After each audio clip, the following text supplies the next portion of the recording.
Hi, I'm Scott Patsko here with Tim Bielik. We're going to talk a little bit about the second round of the playoffs. We made it through the first round. Some upsets, some good games. Hopefully we'll have a little more of the same here in the second round. Before we get into it, I did want to remind everybody about our picks contest sponsored by the University of Akron. You can find information on how to get involved in that here in this post. Real easy to do, free and quick to sign up, and you get a chance to win a $100 gift card each week, and then there's a grand prize of $500 all the way at the end after the state championship, so be sure to take advantage of that. Second round, let's start off a little bit talking about some of the best games we think are out there this week.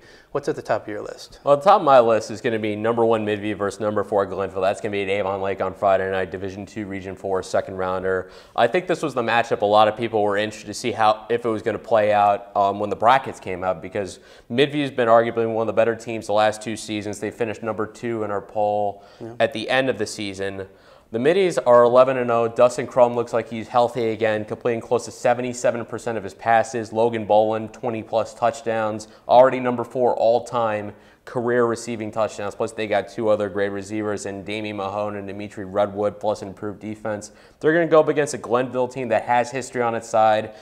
With a team coached by Ted Ginn Sr., you can't ever count them out. Plus, they have great talented players led by Marcus Drish and Jeff Ginn Jr. That's going to be an amazing game to see how those teams match up, and I expect it's going to be a completely back-and-forth game that could come down to the last 2 minutes. Right. Watch now. It's going to be a 7-0 finish. Right? My pick is St. Edward and Menor. I think, again, like you, looking at the brackets before everything started, there was that potential to have this matchup in the second round.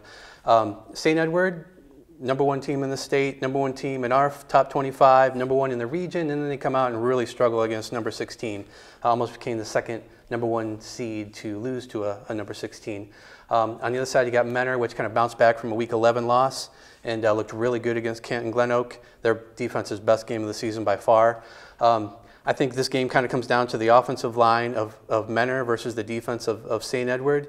If you get pressure on Tatarunas and you stop Alex Matthews from running the ball, that bodes well for you going against Menor. That's kind of been the recipe for their 3 losses. Alex Matthews hasn't reached 100 yards in any of those 3 games. So I think that's a key. On the other side, St. Edward has been turning the ball over a lot the last couple weeks. They had 8 turnovers through the first 9 weeks. They've had 6 the last 2 weeks, 3 each against St. Ignatius and then against Cleveland Heights.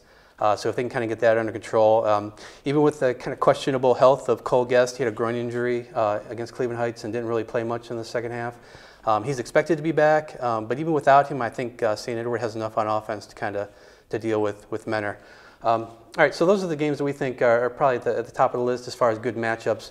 Storylines going into this week. Is there something that sticks out to you as you look at the matchups here with Northeast Ohio teams? Well, I'm going to stick with Division II. I'm going to go to number 8 Nordonia. Pulled off one of the more eyebrow-raising games of the weekend, upsetting number 1 Aurora. This is a team that was in the state championship game last season in Division II. They had a lot of graduation, a lot of turnover, but you can't ever discredit state final experience, and that showed in the win against Aurora. Anthony Perrine has been absolutely tremendous this season, particularly down the stretch. And they draw familiar face in Hudson this week, so it's going to be a battle of great offense in Nordonia versus great defense in Hudson. Those 2 teams met early in the season with the Explorers getting the win. So who knows how differently that's going to play out in a 1-game season on Friday night. These 2 teams have familiarity. They know each other extremely well, so it's going to be absolutely exciting to see what goes down in this game. That was actually Hudson's closest victory, 14 points. They'd beaten everybody else by a larger margin, so you're right. That's one I'm going to be looking forward to, too. The thing that sticks out to me going into this round is injuries. You have teams that have excelled with backup quarterbacks. You have Euclid, Craig Robinson coming in and taking in for Mitchell, who's injured. You have Colt Pillay of Hudson. Jackson Parker's kind of, they're not really sure if he's going to be back or not. So you have that situation there.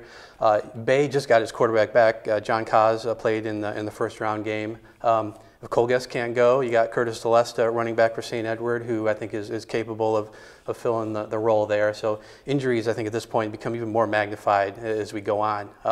Is there a game you think is a good upset to call? I know now we're kind of getting, we don't have a lot to choose from anymore, and obviously everybody's good at this point, but is there that game that kind of sticks out to you as a potential upset? I'm going to look at Holy Name against Crestwood being my upset special, with Holy Name likely getting the win. I mean, when you look at what happened last week, that shootout between Holy Name and Perry, that is the game I think Shaquille Seymour, people have been waiting to see from him all season. We know how good he is. He's a Toledo commit for a reason. 391 yards, 6 touchdowns on the ground, almost 400. When you do that in a playoff game, that just raises everybody's attention. And I think he's got an encore coming, knowing that you lose, you go home in this postseason. And Crestwood winning their first ever playoff game in school history, which was a tremendous feat. Congratulations to the Red Devils. A tremendous accomplishment to win against Cortland Lakeview, how they did. But I think the way Seymour's been playing down the stretch, the Green Wave are just going to be such a tough team to beat. To me, that's the one I was looking at too. I think, and Crestwood might not want to hear this because they did lose to Bay last year, but I think Holy Name is kind of like this year's Bay. They didn't have as good of a season. They kind of had to bounce back and rally to get into the playoffs. But I think being healthy and having Seymour in the backfield and knowing what he can do, I think that's the one that sticks out as the potential upset here in the second round. So that's what we think. We certainly want to hear what you think. Leave a comment in the comment section down below and let us know about what your top games, your upset specials, anything else about the second round here that sticks out for you. And we'll see you next week.